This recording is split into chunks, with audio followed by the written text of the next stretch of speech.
पंजाब में जारी किसान आंदोलन से अब हरियाणा का माहौल भी गर्माने लगा है। राजनीतिक पार्टियों हो या खापे, खनौरी बॉर्डर पर आमरण अनशन कर रहे किसान नेता जगजीत सिंह डल्लेवाल को अपना समर्थन देने का ऐलान कर रहे हैं। डल्लेवाल के समर्थन में प्रदेश के किसान नेता भी लामबंद होते नजर आ रहे हैं। वीरवार को नारनौंद के एसडीएम कार्यालय के परिसर में किसान नेता फूल कुमार पेटवाड़ व सतवीर सिंह के नेतृत्व में किसानों ने एक दिन का सांकेतिक अनशन किया। इस दौरान किसान नेताओं ने केंद्र सरकार को जमकर लताड़ लगाई। नारनौंद क्षेत्र के किसान सरदार जगजीत सिंह डल्लेवाल जो 24 दिन से आमरण अनशन पर हैं, उसकी दिन प्रतिदिन तबीयत बिगड़ती जा रही है। उसके समर्थन में आज ये किसान आज सांकेतिक भूख हड़ताल पर बैठे हैं। आज इस देश की ऐसी विडंबना है, देश की राजधानी में पहले कहते थे ट्रैक्टर लेके चलेंगे, फलाने लेके आगे, ये आगे, कभी हमें देश विरोधी बताया, खालिस्तानी बताया, पाकिस्तानी बताया। और जब हमने ये फैसला कर दिया किसान यूनियनों ने 101 आदमी पैदल जाएंगे, पैदल जाने पर भी हमारे देश की राजधानी में हमें प्रतिबंध है, तो ऐसा देश का हमने क्या करना। इसलिए आज जो किसान आंदोलन जो खनौरी बॉर्डर पर, शंभू बॉर्डर पर जो किसान आंदोलनरत हैं, उनके समर्थन में आज ये नारनौंद क्षेत्र के लोग कर्मिक भूख हड़ताल पर बैठे हैं।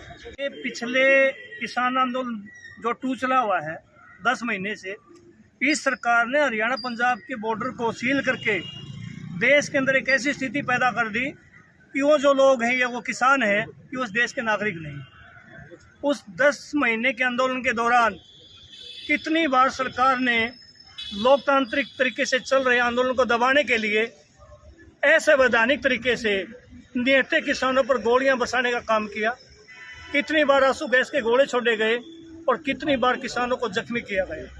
इसी आंदोलन के दौरान पिछले 26 नवंबर से एक 74 साल का वृद्ध नेता सरदार जगजीत सिंह डल्लेवाल, जो कि कैंसर का मरीज है, अपनी मांगों को लेके, इस देश के किसानों की मांगों को लेके अनशन पर बैठा हुआ है। उसके बावजूद भी सरकार को किसानों के बारे में और किसानों से जुड़े मुद्दों के बारे में किसी प्रकार का कोई एक्शन या कार्य करने का मन नहीं है। माननीय सुप्रीम कोर्ट के आदेश के बाद केंद्र सरकार हरकत में आई और उन्होंने कहा कि हम डल्लेवाल की जो जान है उसको बचाना चाहते हैं। हम सरदार डल्लेवाल को बड़ी बधाई देते हैं कि उन्होंने खुले मन से कहा कि इस देश में 2014 से लेकर 2024 तक लगभग 70,000 किसान ऐसे हैं जिन्होंने कर्ज के कारण अपनी खुदकुशी कर दी। अगर ये सरकार बचाना चाहती है तो डल्लेवाल की जान को छोड़ के उस देश के किसानों को बचाए, जो मजबूरी के कारण अपने परिवार को छोड़ के आत्महत्या करना पड़ रहा है।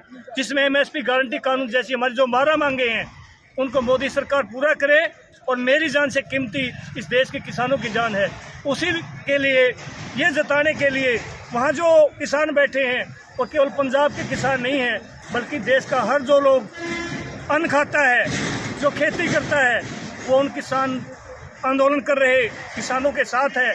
इसी संदर्भ में आज एक दिन का अनशन इस नारनौंद मंडल में इस क्षेत्र के किसानों के द्वारा किया गया, ताकि सरकार को चेताया जाए या तो जो किसानों की मांग उनको मान ले या फिर जो किसान विरोधी विचारधारा उसको छोड़ दे। नहीं तो देश का किसान जिस तरह से पहले 13 महीनों में इस सरकार को झुकना पड़ा था, इस सरकार को झुकाने का काम करेगा। इसीलिए आज हम यहाँ इकट्ठे हुए हैं ताकि राष्ट्रपति के नाम ज्ञापन देकर सरकार को सचेत किया जाए। बताते चलें कि खनौरी बॉर्डर पर किसान नेता डल्लेवाल के अनशन का वीरवार को 24वां दिन है। उनकी सेहत नाजुक बनी हुई है। डल्लेवाल अनशन तोड़ने की अपील को ठुकरा चुके हैं। नारनौंद से हरकेश जांगड़ा, पंजाब केसरी टीवी। हमसे जुड़े रहने के लिए हमारे YouTube चैनल को सब्सक्राइब करें और नई वीडियो की नोटिफिकेशन के लिए बेल आइकॉन को दबाएं। अगर आप ये वीडियो Facebook पर देख रहे हैं तो लाइक जरूर करें और ज्यादा से ज्यादा शेयर करें। धन्यवाद।